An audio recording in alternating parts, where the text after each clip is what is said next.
Hello বন্ধুরা, কেমন আছো? আশা করি খুব ভালো আছো। আজকে একটা নতুন মেকআপ লুক নিয়ে তোমাদের সামনে চলে এলাম। আজকের লুকটা ছিল আমার একটা রিসেপশন ব্রাইড ছিল আমার খুবই পরিচিত এক বোন।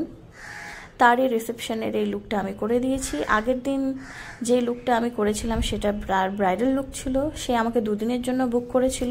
তো আজকের লুকটা তার রিসেপশন লুক ছিল। সে একদম একটা সিম্পল ঠাকুরাইন লুক চাচ্ছিল, যেই লুকটা আমি তার পছন্দ অনুযায়ী আমি তাকে করে দিই। বেসটা একদম সিম্পল সাটল পিঙ্ক টাইপের চাইছিল, তো আমি একটা গ্লোয়িং পিঙ্ক টাইপের একটা লুক করে দিয়েছি। তোমরা কেমন হয়েছে অবশ্যই আমাকে কমেন্টে জানাবে। আর আই মেকআপটা আমি আমার নিজের পছন্দ অনুযায়ী করেছি। সে সম্পূর্ণ আমার উপরেই ডিপেন্ড ছিল। সে বলেছিল আমার পছন্দ অনুযায়ী যেন করে দিতে, তাকে মানানসইভাবে। আমি সেভাবেই তাকে করে দিয়েছি। তো তোমরা দেখে বলো কেমন হয়েছে, আর যদি ভালো লাগে অবশ্যই কমেন্টে জানাবে। আমার ব্রাইডাল বুকিং চলছে। আমার কাছে তোমরা ব্রাইডাল বুকিং করতে হলে আমার নাম্বার 7001581708 নাম্বারে অবশ্যই যোগাযোগ করো। আরও নতুন নতুন ভিডিও নিয়ে আসবো। সাথে থেকো, পাশে থেকো।